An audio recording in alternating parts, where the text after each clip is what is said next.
Hey guys, good evening. It's a little bit late. It's not too bad, I guess. 10:35. Kevin, Freelance Computing.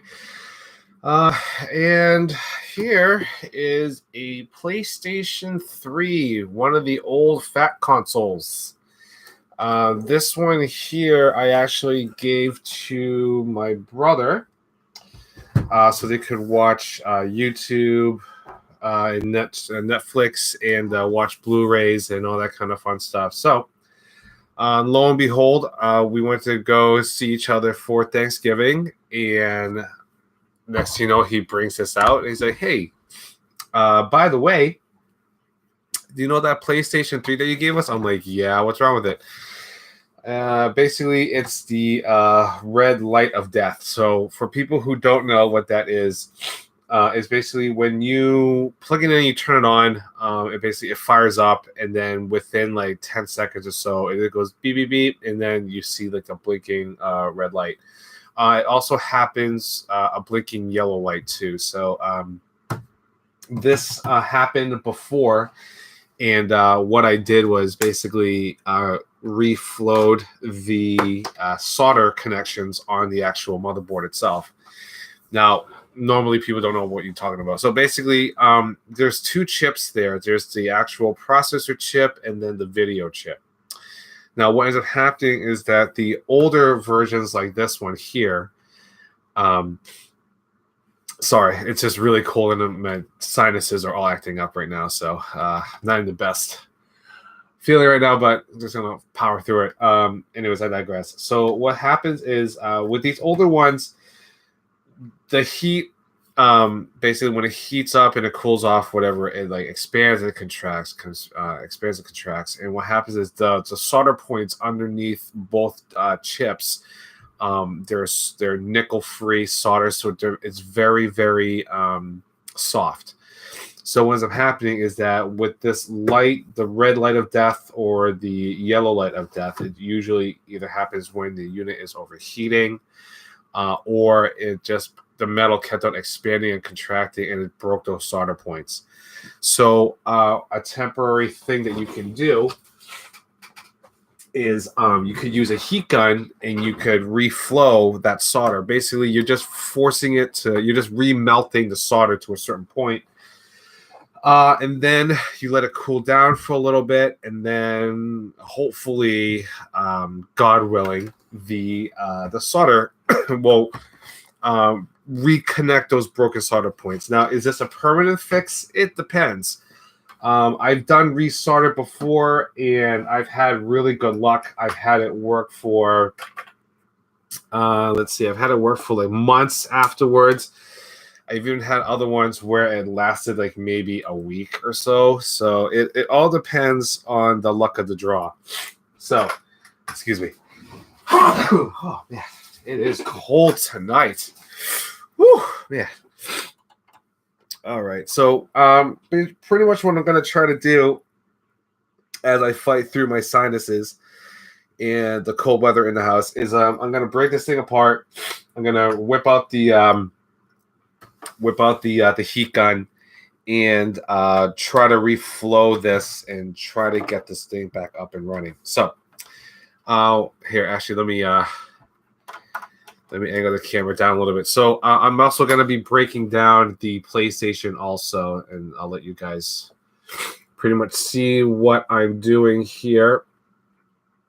I'll try to get a good angle. Oh, look, it's my reflection. That's kind of trippy, but anyway. Oh, that's a little bit okay. So I think we're okay with the angles here. Oh yeah, for people who watch my video that the follow-up for the MacBook Pro, the MacBook Air, I did replace my microphone. I don't know what the hell happened to the other one, but it seemed to not run very well. So I got rid of that one, and and I replaced it with another Snowball. So it's the same microphone that I had before, just a different one. And everyone's telling me this microphone sucks. But hey, you know what? Listen, it works. I got it for free. I'm not going to complain about it. I'll use what I can get. If anyone wants to sponsor me for another microphone, then yeah, I'll definitely do that. But in the meantime, forget about it. All right, so let me explain what's going on. So the first thing I did was I just removed the hard drive off the side here. So it's only it usually has like a panel on the side, but this thing, when I bought it used on eBay, it didn't have a side panel. So I was like, okay, no, that's all right. It's just a panel anyway, just for aesthetic purposes. So it's just a standard Phillips head screwdriver, and then what you do is you just basically, it's a drive cage right here, and it slides in. Here, let me show you guys. So normally you put it in and it slides in like so. So what you do is you have this metal tab here, pull the metal tab out, and then you slide that way. And then what you do that, you just pull out, and then there goes the drive. And that's it. So always make sure you remove the hard drive. The next part is the cover here. So there is this usually has that no void sticker, which does not hold true anymore. There was this whole lawsuit against it, basically saying in the United States, companies are not allowed to put the warranty void if removed. That actually has no right or no substance anymore because of the right to repair. So long story short, they had this huge thing where basically how can you say warranty is void if removed if you're just trying to fix something or if you're trying to upgrade something. So say, for example, if you bought a computer at Best Buy and they had that sticker there, but you want to upgrade the graphics card, you want to upgrade the RAM, hard drive, power supply, anything like that, guess what? You break that sticker, oh, your warranty is voided. No, it doesn't hold true anymore because that's complete BS. You cannot do that because you own the item that you buy, and that was the argument that everyone was having. So even though they still put those stickers, it doesn't do anything anymore because guess what? We have the right to repair, and once you buy something, it is yours to own, and that is yours. So there's no argument against it. Anyways, so moving forward, so there is a screw in here. It's a T10, a Torx 10, but you have to make sure you get the Torx ones with the holes in it. It's a security torque. So I already have a whole set here. The reason why I'm kind of doing this is because the screwdriver that I have, it's not long enough for it to fit. So what I usually do is I'll take a pair of pliers and I'll hold it in and I'll just kind of open it a little bit, and then you can just finger unscrew it. And then hopefully, and once, come on. Hard part about it is that like there's nothing really holding up against it. So as you're trying to unscrew it, it'll get lost a little bit. So you just kind of have to finagle it and get the screw out. So, but I'll show you what I mean with the security screw. It's almost there. Come on, come on. All right, so let's say hi to some people. Evelyn, hi. Oh, hi, Lyle. How are things with you? Matt, what's up? Steve and other Matt, what's up? Okay, so this, I'll kind of put it on the screen here. So this is the Torx screw, but it has that little point in the middle there. So that's why you needed this one to fit in there. And then you can just basically pop that out. Okay, so once you get that out, cover, slide that way, like that. And let me move my stuff. I gotta find a better position for the Facebook camera. Anyways, all right, so you slide it over, and then you just lift up, and there is the cover. Simple enough. Put that away. Okay, now here comes the fun part. So, I'm just gonna leave this here.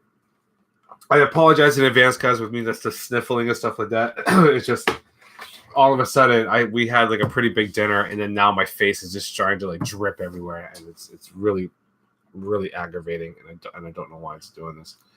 My body just hates me.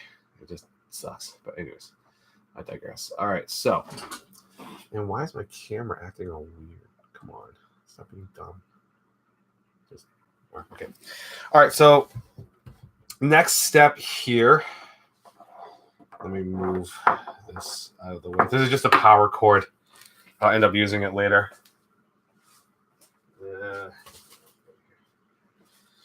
So basically what I did is before I got really into it, I just plugged it in and powered it on. Not that I didn't believe what my brother told me, but sometimes what happens is it'll act up, and then once you let it sit for a little bit and you turn it on, everything starts to start working again. So, but clearly this is not the case. So, all right, let's see here. Power that off.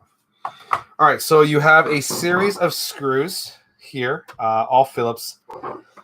Now this one here, it's marked with the letter S. This one, since it's marked S, you know that this is the small one, and I'll show you the different sizes that you have for your screws. They're a little bit long, but you can't really get too confused. Now, the one thing I did want to mention also is that because of the different versions of PlayStations that Sony has sold, not everyone is going to open like this. So this one specifically is CECHG01. You could find that on the sticker back here. Every model is different.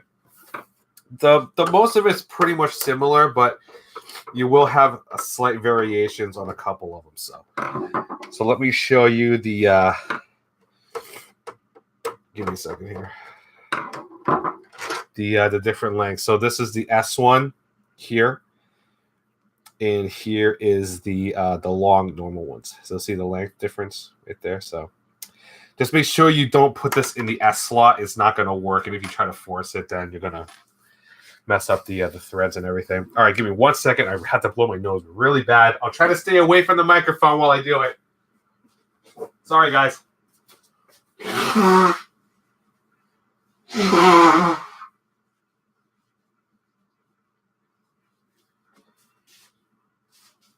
Oh, sweet mercy. All right. And yes, I did turn up the heat in the house. So for those who are like, oh, why don't you just turn up the heat? Yeah, I already did that. So thanks for your suggestions, people. Trolls of the internet. All right, anyway, so you have one small one, then you have 1, 2, 3, and then 4, 5, 6. So a total of 7 screws.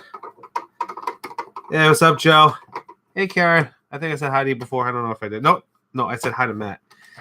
All right. So, and then screwdriver is magnetic. So definitely helps to have a magnetic screwdriver because sometimes the screw doesn't go all the way up. So you kind of have to like finagle it just to get the screw out. So, I mean, it doesn't really matter. You can still pop the top off without taking the screw out, but even still, it helps out a little bit.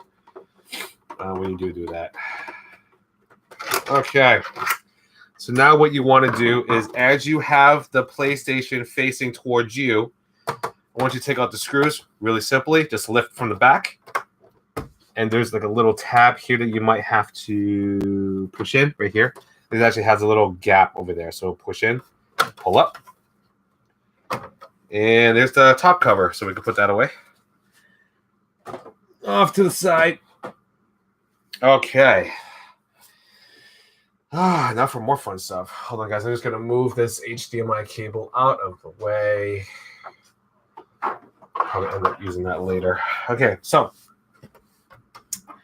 let's see. So this is the Blu-ray drive. So to remove that, all you do, nothing's held on anymore. So, well, this one.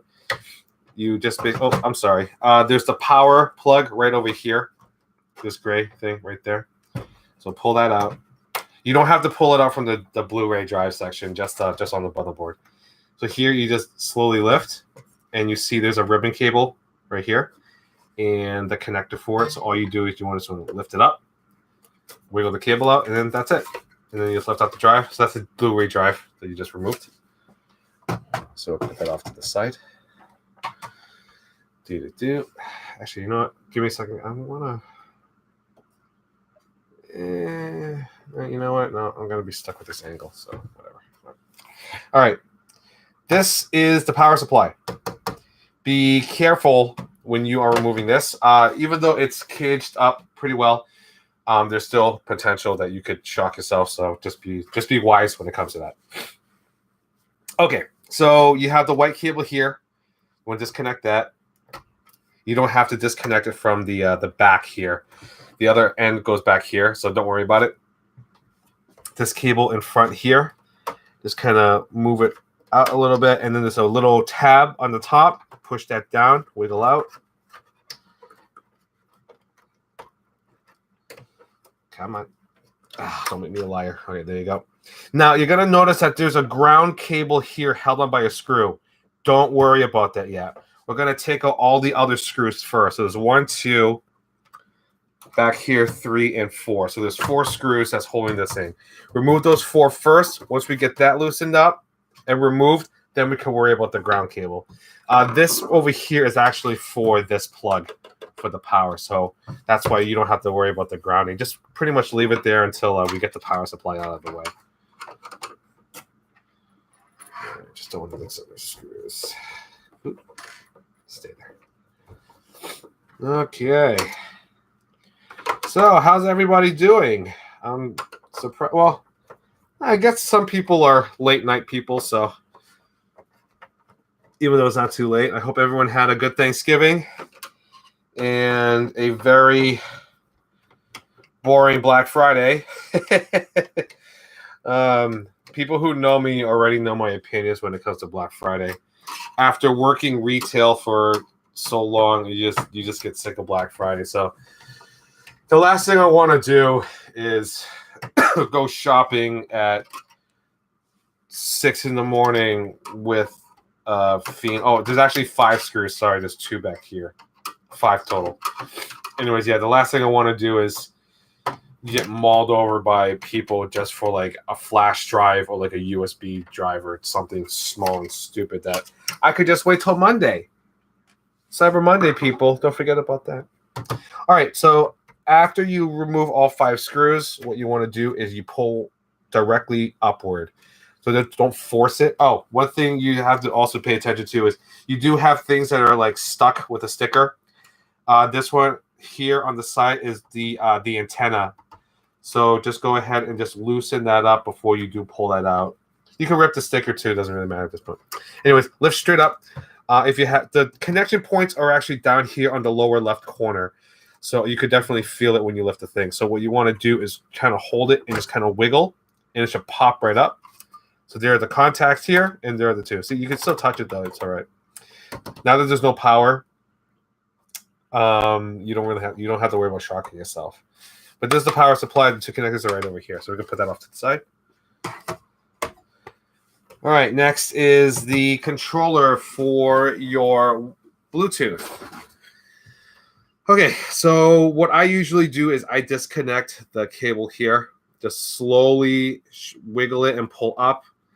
You'll notice that the connection is very thin and fragile, so just be careful not to damage that. I try to remove this part. Actually, you're going to have to remove it because you have to take out this whole entire motherboard part. So I take this screw out. Then we'll set that off to the side over here. Okay. And now for here, you have a ribbon cable. Same thing. Pull the tab up. Push. Pull that way to disconnect it really gently. Just kind of wiggle it. Loosen up, and then you have 2 screws here. So you're going to take out these 2 screws. I know this is very invigorating and very exciting, you guys, so I'm so glad you're able to join me. So just a shameless plug. If you guys do like what I do, please find me on YouTube, Freelance Computing. Like and share my page. Same thing on Facebook also. That would be fantastic if you guys can do that, and I really appreciate it.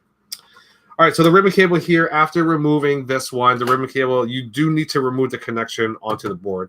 So same thing, tab, pull up, and then just wiggle out, and there's your cable. You can leave that with that. Okay, now, we're getting down to it. Okay, so over here, the ground, we can remove this screw. So go ahead and pull that out. Just remember when you are putting this thing back together, do not forget to ground this.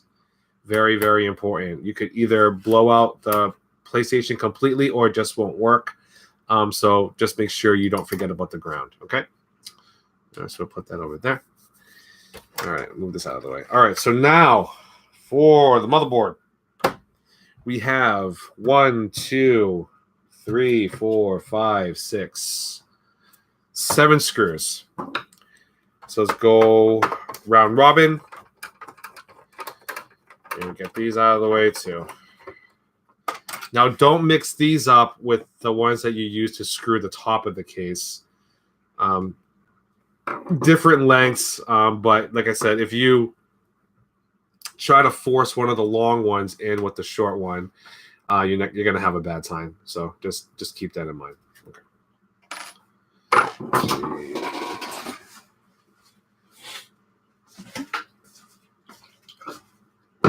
Just got to get some water. Rehydration is very important. Okay. There we go. Now, when I do the heat gun process, I will show you. Oh, I forgot to tell you guys too. Different lengths. So just keep that in mind too. So this one I took out from the upper left corner. So this is the long one. I think it's only one really long one, and all the rest of them were shorts. So just keep that in mind when you're trying to put this thing back together. Anyways, what I was saying is I'll show you guys how to do the process with the heat gun. Just be very careful with it. I've done these before where I kind of quote unquote overburned them or overheated them. So what ended up happening was it came out with like a purplish hue. The PlayStation still worked, but the color was just completely off. So I was like, I screwed up. I'll get you guys a new one. So, but yeah, okay. So when you YouTube this, people are going to show you different ways of doing it. I do it the way that I do it because I've always done it this way, and it seemed to have worked fairly well for the most part. And that was from watching other people do it too. So just take it in stride. You don't have to do exactly how I do it. You can YouTube it too, just to get a better idea of how to actually do it. But just be careful either way when you're doing it. Okay. Once you get all the screws out, now what you can do is hold it back here. This whole back panel is going to lift off with this. Usually, I have to start off. There we go. Yeah, and there we go. Okay, so here's the bottom chassis. Don't have to worry about that. Put that away. And this part here is actually only held on by clips. So go ahead and hold it for this corner and pull lightly. And here are the clips that is being held on by. These ones down over here, these little teeth right there. Oh, there you go. That's a better angle of it. So yeah, just pull those off. And then you don't have to worry about this until you put this thing back together to power this thing on. So just don't lose that. All right. So here comes the nitty gritty. All right. So here's the fan. I'm pretty sure, I don't know how many of you actually seen the inside of a PlayStation 3. Probably not many, but figure I'll show you guys anyways. So this is the cooling fan. Usually this is what a lot of people complain about because that's where all the dust gets stuck in. And then also you have the vents here too. So what you could do is once you break down and tear apart, tear down the PlayStation, people take a compressed air or like an air compressor and just blow in here to clean all these things out. And then also the fan. Now what you need to do before you remove the motherboard is make sure you unplug the fan connection over here. Please remember to plug this back in. When I fixed this PlayStation, I forgot to plug in the power and we kept on wondering, why is it shutting off? Yada, yada. Yeah, and then there's a test that you could actually do. If you hold the eject button and I think you flick the power on and you turn it on, it'll actually run the fan at 100%. That usually is kind of like a cleaning, built-in cleaning mechanism that they have. So if you have a lot of dust, it'll force the fan to spin 100%. It'll blow all the dust that it can. Sometimes it works, sometimes it doesn't. So I did that by accident, and every single time they're like, why isn't the PlayStation working? So I was like, okay, let me try something. So I ended up running that fan test, and I didn't even hear the thing spin.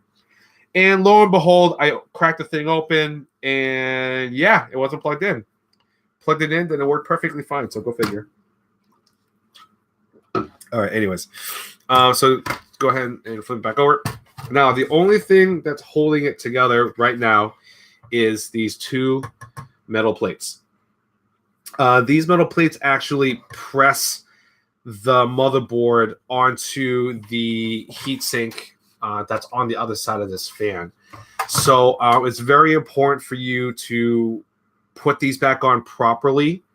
If they're misaligned or if they're crooked or they're not screwed in all the way, you're not going to get good pressure of the chip and the heatsink itself. And I'll show you what I mean by that. And also be careful not to over tighten these because these screws are very soft. If you try to crank and you strip the screw, good luck trying to get them off. I've dealt with PlayStations that had these screwed, and the only way I could get it off is I had to either Dremel it off or take a drill and just drill the crap out of it. I mean, thankfully, it's just a straight hole, and the threads are, and the hole is wide enough that you won't ruin the threads. But even still, it is one of the most scariest things because you're basically drilling and you can't see what's on the other side. So yeah, so hopefully you guys would never have to experience that. And notice how I was going back and forth just to try to keep the plate even while I'm removing it. I usually do like a couple of turns here, then go back and forth, and eventually you can just take the whole thing out. I'll do the same thing on this one.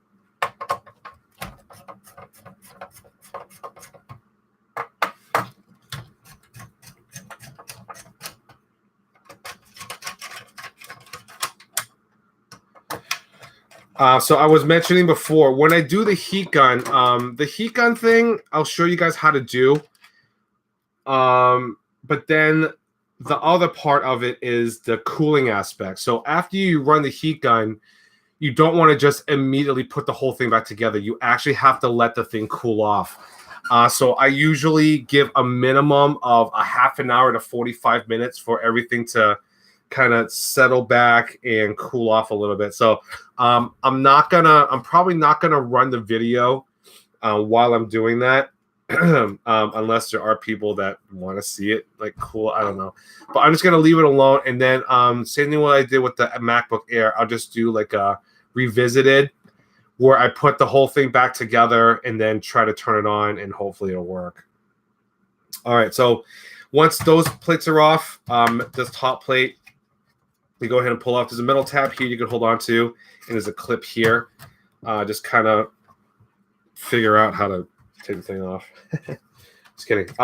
Tab, pull this back a little bit. There's a little thing that's holding it in. Lift all the way up, and then pull towards you, and then the whole thing comes out because it's being hooked on by these metal hooks here. All right, so that part we can put away. Okay. Oh, geez, really? Like dominoes? Good Christ! Oh, come on. Ugh. No, stay. Oh yeah, that's great. Yep. Just fuel to the fire. Okay. So, this part here is how to explain it. You can't be too gentle, but you don't want to overdo it. Only way to really explain it is that right now the thermal paste is keeping the heatsink and the top of the chips connected right now. So it's right here and right here.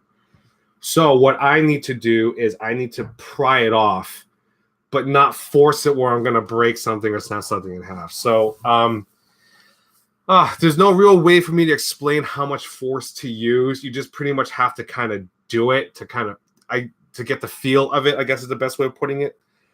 It's kind of like when you're screwing in a light bulb and you're trying to unscrew it. So as you're trying to untwist it, you don't know how much to untwist, and you just go slow and apply more and more pressure until it finally turns, like that sort of thing, or like a strip screw or something like that. With this, same thing. I basically have to just apply pressure and just try to wiggle it until I free up the thermal paste from the top of the chip onto the heatsink. So best way to really do this, I guess, for me is I keep it off, like I'm holding it up like this, and I just find an open corner that I could grab onto, like back here, and I work my way around it, and I just try to. Oh God, I can't believe I'm doing this on live TV. All right. So once you get a good grip, you just kind of have to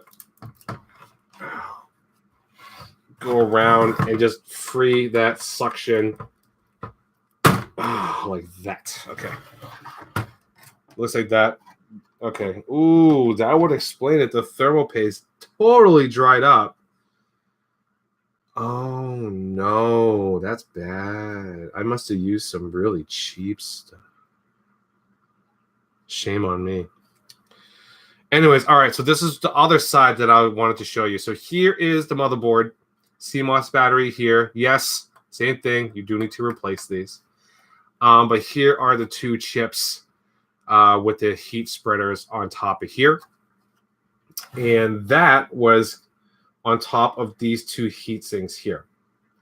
So now what you want to do is, now that I removed it, you want to clean off the thermal paste on the heat sinks and also over here. You want to do this before you run the heat gun on it, just because you don't want it to get all completely messy and disgusting and everything like that. So, all right, so let's work on the motherboard first. Now, when you're working on the motherboard, you want to keep it as flat as possible. So because of these two prongs, you don't want to just leave it on the table like this, or as you can see, it's going to be angled. Like, see that gap? Oh, wait, Facebook people can't really see it. There's like a gap here. Okay, so what I usually do is I'll move it in an angle, and I'll put those two prongs off the side of the table. Even though there's like a little bit of a gap here, it's not going to affect the board too much. But this is a much higher angle.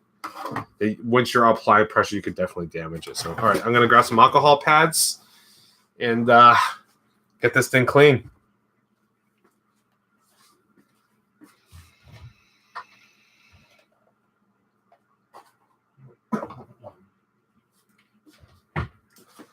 All right, so I also have compressed there too, just in case to get any dust or whatever that might be there.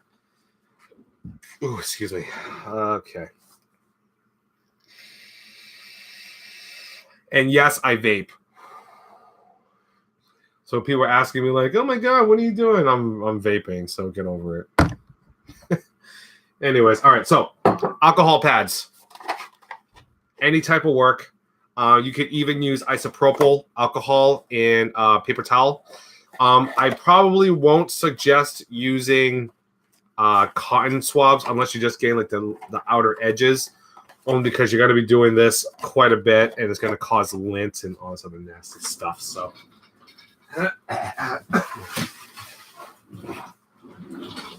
all right.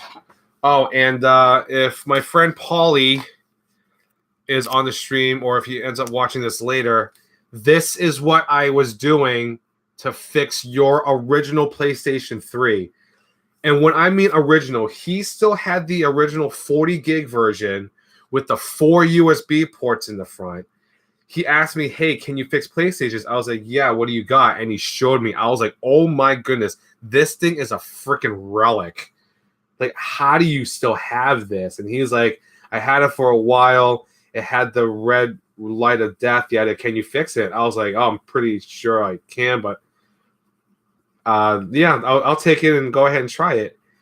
And I'm doing that. I did the same exact thing. I looked up the teardown of how to take it apart and everything like that. And I literally put the thing back together and I tested it, and I sent him a picture, and he's like, "You are a god." And I was like, "Yeah, thanks." But yeah, he was wicked excited to have that thing working again, and so was I. I was both shocked and amazed at this, that I was still able to fix it. Not that I was doubting my skills, but it's because that unit is so old.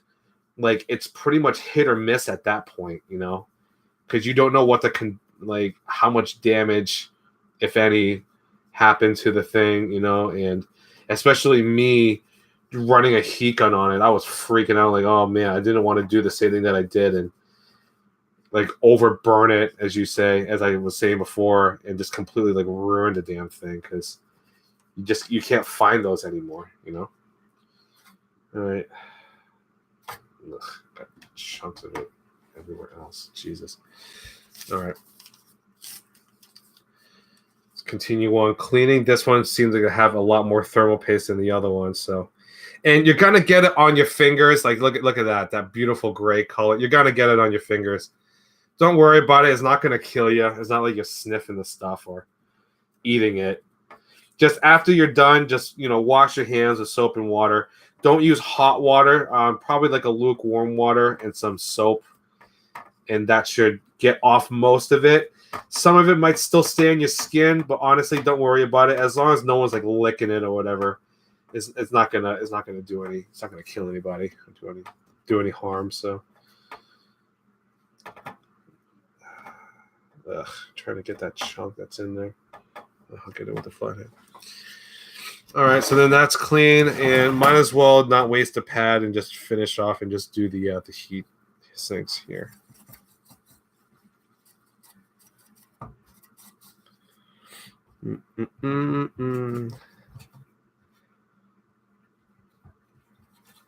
So I'm just curious, how many people actually like actively watching this, and how many people just have it while they're like ready to go to bed?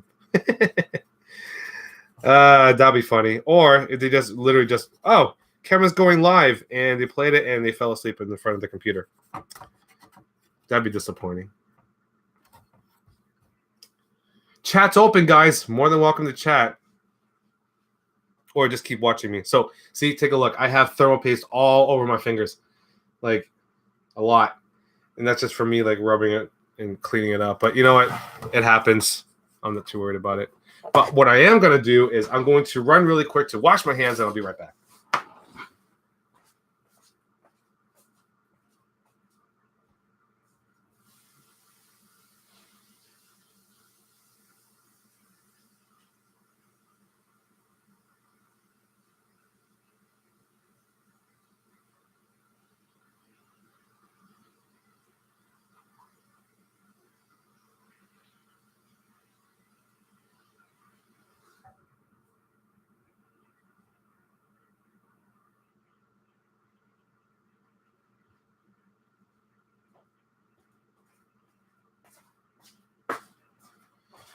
Okay, so see with the little soap and water, I got most of it off. You still see a little bit of the gray, but you know what? It's not going to kill me, so I'm not too worried about it. Okay, so just gonna blast this a little bit just to get rid of any type of dust.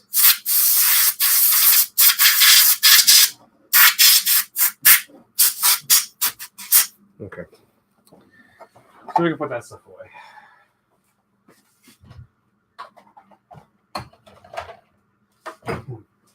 All right, so next step now is the heat gun.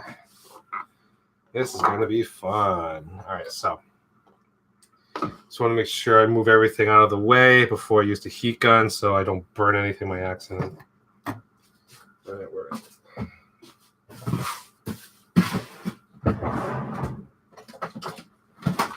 Okay, so this one is a Wagner. Show you guys right here. Picked it up at Home Depot for like $20. It has two temperatures here. You have a low and you have a high. I'll show you I'll tell you what I'm doing first. So what I do is I warm up the board. So I would flip it over and just do like a quick, just all around the board, and then flip it over and then warm it up. And then I do that for maybe about 45 seconds to a minute, 30 seconds on each side.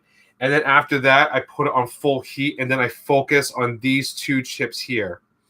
Now, I usually do it in 1 minute increments. So I'll do it in a circular motion. And then after a minute, I'll switch back. And then after a minute, I'll switch back. And then after another minute, I switch back. So I do 2 minutes total back and forth, 60 seconds each time. After that, I do one more full warming of the board, and then I just let it sit and don't do anything else with it. I just let it basically cool off on its own. And then after that, once it cools off, I don't put the whole thing back together. I put it together just enough, like put the heatsink and everything on it, and the power and the Blu-ray drive, and then I connect the power button and I just turn it on, just to see if the light stays. Ooh, Jesus! Just to see if the light stays green. If it stays green, awesome. I should have a post on the television basically telling me that it works. Then I'll throw in a game in there just to run it to test, and I let it sit there for at least half an hour, 45 minutes to really burn it in. And then after that, I shut it off, let it sit overnight, turn it back on again, and let it run for at least an hour or two. And then at that point, if nothing happens, then it's pretty much good. So, all right, I just got to move some stuff around because clearly this desk is quite a mess. So give me a second, guys.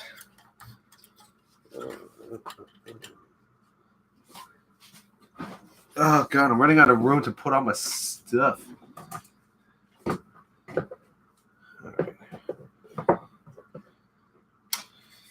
All right, that'll go there. Then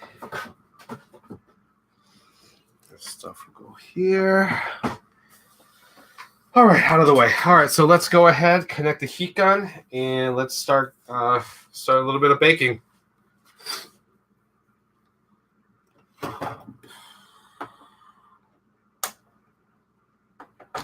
And notice how I'm not wearing any gloves while I'm doing this.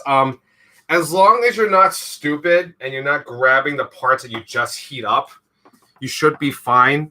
If you feel better with using gloves and whatnot, you're more than welcome to.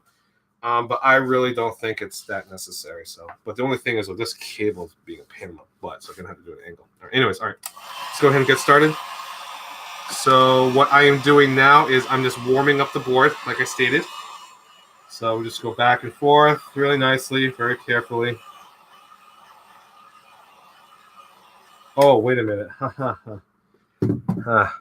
Before I go any further, I'm going to take the battery out. Yeah, don't need this to explode on the motherboard. All right, anyways, carry on.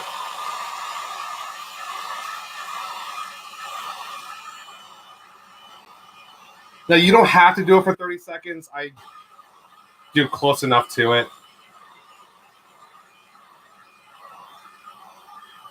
Like I said, it's just to warm up the board. And the reason why you want to warm it up is because you don't want to focus all the heat in one section. It'll cause the board to bend in ways that you do not want it to. So if you even out the heat, the bending actually won't be as bad.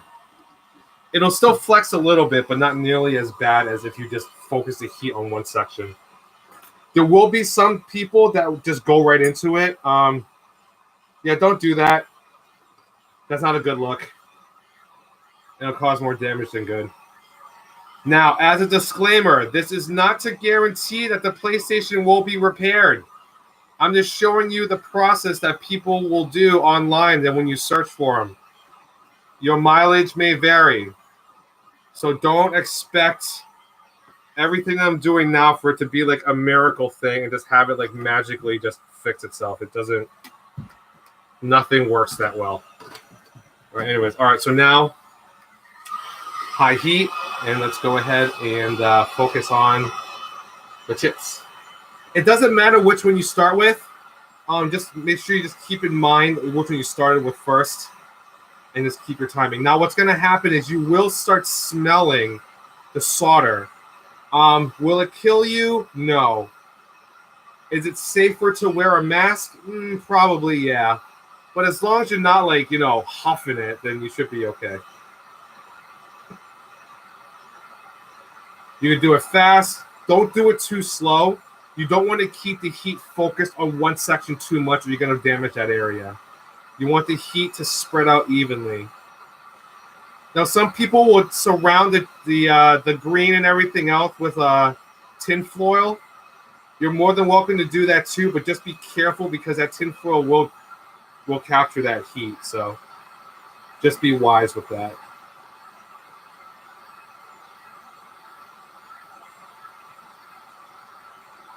So you can either do a rotation or what some people do is like they'll go like here, here, like to kind of like angle it a little bit just to focus the heat a little bit more. I like to go in a circular motion just to keep it a little bit even. And you can go counterclockwise, clockwise, doesn't really matter, as long as you don't stay in one spot too long.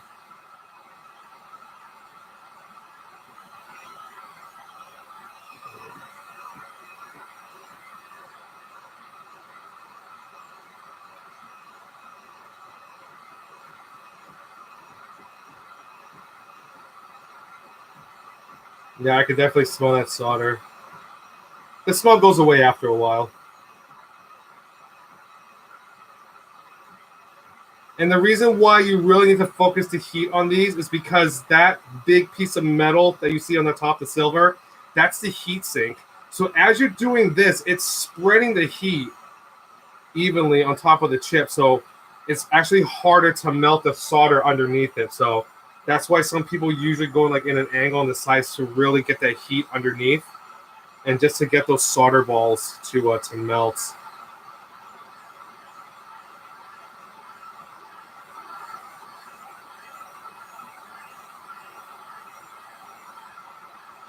All right, so then after I am done this, I do one final pass. You don't have to flip the board. Just leave it as it is. And then just go ahead and just do one more pass. You don't have to focus on the chips because you already cooked them enough.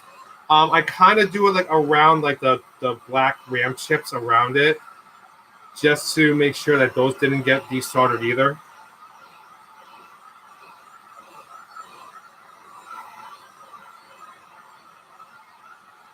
All right.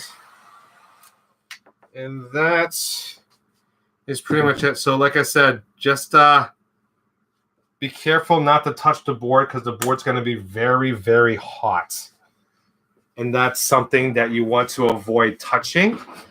Especially the fact that I kind of have mine hanging off the side of the table right now just to keep the board even. So while it cools, it'll be all right. Oh, let it cool like by itself. Don't try to flash freeze it in the refrigerator because that'll just cause the solder to instantly crack. What you want to do is just let it sit at room temperature, and then the solder will slowly cool itself off, and then hopefully reconnect those solder points. So, all right. So that pretty much concludes this session for now. Once again, Kevin from Freelance Computing. You can find me on my Facebook page and also on my YouTube page too. If you like this video, please like and subscribe and hit the notification button so you get updates of the next time I do it. Oh, yeah, this is really toasty. And then also on Facebook too, Freelance Computing Incorporated on Facebook. Like, share my video. If you know anyone who might be interested in learning something, or maybe they're like, hey, look, he can fix a PlayStation 3. Maybe you can too. You know what? That's all right. Go ahead and let them try it. I got no problem with it. And if it doesn't work, well, I guess I could try to fix it myself. But either way. All right. So thanks, guys, for watching. I do appreciate it, especially at this time of night. And I will see you in the next one. All right.